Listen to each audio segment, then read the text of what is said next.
Pemirsa, Kapolri Jenderal Listio Sigit Prabowo membentuk tim transformasi reformasi Polri. Tim ini terdiri dari 52 anggota perwira menengah hingga perwira tinggi Polri.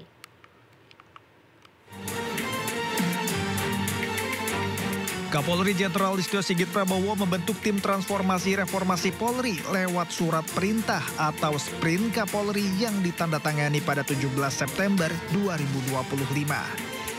Dalam surat ini, Kapolri memerintahkan 52 anggota perwira menengah dan perwira tinggi Polri dengan pangkat AKBP hingga jenderal. Kapolri juga memerintahkan jajarannya menyusun rencana kegiatan dan kebutuhan anggaran yang dibutuhkan pada bidang masing-masing. Kapolri berharap tim ini bisa mengakselerasi perbaikan Polri sesuai harapan masyarakat. Sebelumnya Menko Kumham Imipas Yusril Iza Mahendra menyatakan Presiden Prabowo Subianto sudah menyiapkan Kepres terkait pembentukan Komisi Reformasi Polri. Kalau itu memang sudah disiapkan Kepresnya dan mungkin akan segera dilantik ya sehari dua hari ini, dan kita lihatlah dalam Kepresnya nanti berapa lama dia diberikan tugas untuk menyelesaikan rumusan-rumusan tentang informasi yang harus disampaikan kepada Pak Presiden itu. Selain itu, Presiden Prabowo juga melantik penasihat khusus bidang keamanan dan ketertiban masyarakat serta reformasi kepolisian Ahmad Doviri pada 17 September lalu. Sementara itu, mantan Menteri Koordinator Politik Hukum dan Keamanan Menko Polhukam Mahfud MD mengaku bersedia masuk ke Komite Reformasi Polri bentukan Presiden Prabowo. Mahfud mengaku tidak khawatir mendapat kritik perihal dirinya bergabung ke dalam Komite Reformasi Polri. Memberi kepada saya sehingga saya katakan yang bisa saya kerjakan, saya bantu itu urusan Polri. Ya nanti kita lihat pada posisi apa, tetapi saya punya beberapa catatan penting kalau mau reformasi Polri sungguh-sungguh. Sebelum ke catatan Bapak yang sungguh-sungguh mereformasi Polri, saya mau teruskan sedikit soal jawaban Bapak bersedia. Pak Mahfud tidak khawatir dicap orang ini Pak Mahfud selama ini berada di luar kita ternyata mau juga menerima tawaran meskipun itu hanya tim reformasi. Tidak apa-apa. Nggak apa-apa, itu resiko. Itu biasa saja, biasa saja. Tim reformasi Polri itu kan ad hoc, paling lama 2 bulan. Kalau menurut saya sebulan sih selesai, karena masalahnya udah jelas tuh Polri itu. Satu lagi, Pak Mahfud tidak khawatir kalau misalnya ini skeptisisme nih karena berkembang, karena agak-agak khawatir jaga-jaga bahwa Pak Mahfud masuk di dalam itu misalnya hanya mewakili sebagian besar masyarakat sipil, lalu kemudian dengan itu pemerintah mengatakan toh sudah terwakili ada Pak Mahfud di situ. Kalau besok kemudian pikiran pemerintah yang dominan bukan pikiran Pak Mahfud, nggak masalah. Atau bagaimana? Kalau itu dianggap sebagai cap. Ini kan kerja bersama gitu. Tetapi tentu saya akan bersuara juga kan. Seumpama itu sudah ada Pak Mahfud ya, tapi saya kan enggak setuju. Yang itu kan bisa. Kalau memang kalau memang keterlaluan, kalau memang hanya jadi Anda akan bebas mengatakan apa sesuai. Iya, tapi sesuai itu masukan. tidak etis kan kalau saya katakan saya tidak setuju itu. Saya katakan di dalam. Diduga alami depresi berat, seorang anak tega menganiaya ayah dan ibu kandungnya. Pelaku berhalusinasi membunuh karena melihat 2 ular besar berbahaya. Warga digegerkan dengan tewasnya Pasutri Kaseno dan Sarila di tangan Sukar 35 tahun anak kandungnya sendiri di Desa Pomahan Pulung, Ponorogo. Aksi keji pelaku terjadi pada jam 12 siang, namun baru terungkap jam 1 siang saat ada saudara yang datang ke rumah korban. Saat saksi hendak masuk, sempat dicegah pelaku, bahkan pintu rumah dikunci. Karena curiga, saksi melapor ke RT dan bersama warga lain beramai-ramai merangsek masuk hingga menemukan kedua jasad korban di atas tempat tidur tertutup selimut. Saat diperiksa, ada luka di kepala bagian belakang.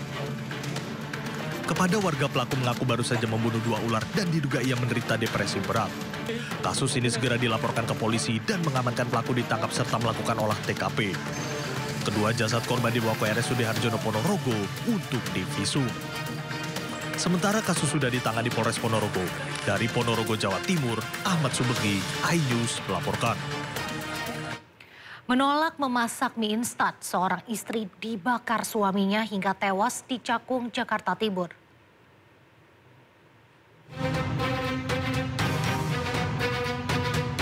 Seorang pria berinisial MA ditangkap polisi karena menganiaya istrinya hingga tewas di Cakung, Jakarta Timur. Saat ditangkap, pelaku sedang mengkonsumsi narkoba. Ironisnya penganiayaan sadis itu dilakukan hanya karena pelaku kesal istrinya menolak membuatkan mie instan. Sebelum dibakar, pelaku sempat cekcok dengan korban. Pada akhirnya pelaku menyiramkan thinner ke tubuh dan wajah korban dan menyulutnya dengan korek api. Akibatnya korban luka bakar serius di wajah dan tubuh bagian atas. Meski sempat dirawat di rumah sakit, korban akhirnya meninggal dunia. Tak hanya membakar istrinya, pelaku juga sempat menganiaya ibu mertuanya yang berusaha melerai. Kemudian tersangka dengan mengacungkan botol thinner itu, selanjutnya korban menjelaskan bakar saya. Kemudian benar, akhirnya thinner itu dilemparkan ke mukanya dengan tutup yang terbuka ke muka daripada korban, mengenai muka, rambut, berikut dada dan leher badan korban. Pelaku kini telah diamankan dan dijerat pasal tentang pembunuhan berencana dan penganiayaan dengan ancaman hukuman maksimal hukuman mati atau penjara seumur hidup. Dari Jakarta, Rio Manik, iNews melaporkan. Seorang pria menganiaya istri dan adik iparnya di Pasuruan, Jawa Timur. Pelaku kesal dituding memberikan uang hasil gadai motor untuk istri keduanya. Usut punya usut, uang itu ternyata digunakan untuk judi online.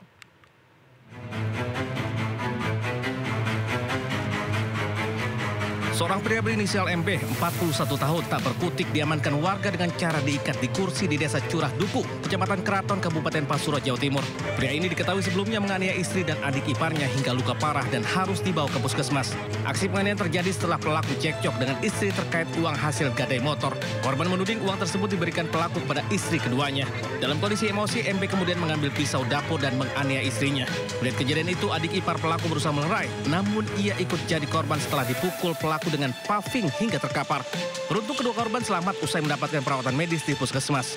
Sementara itu dalam pemeriksaan di Polres Pasuruan terungkap uang hasil gadai motor yang jadi pemicu keributan ternyata digunakan pelaku untuk judi online. Dari Pasuruan, Jawa Timur, Jaka Samudra News melaporkan.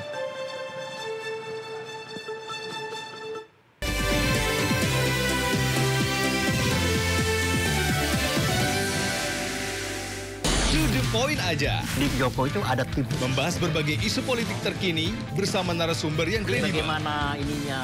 Oke. Bawahnya ada bunker, tempat naruh uang. Di rumahnya siapa? Jokowi. Jadi orang harus hati-hati ya masyarakat. Membahas berbagai isu politik terkini. Roy Suryo ya, terus si Rismon Tifa 100% masuk bui.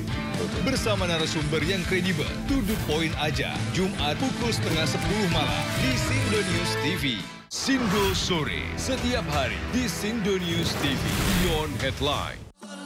Istiqlal bersolawat, cahaya hati, cahaya Indonesia, bersama. Jadi anak yang soleh. Karena Allah Subhanahu wa Ta'ala. Untuk keimanan kita. Usia butuh hikmat. Kemudiannya adalah ketakwaan. Solawat Gus Asmi, turut dihadiri. Saksikan Cahaya Hati, Cahaya Indonesia, Jumat 26 September, pukul 9 malam di Sindo News TV.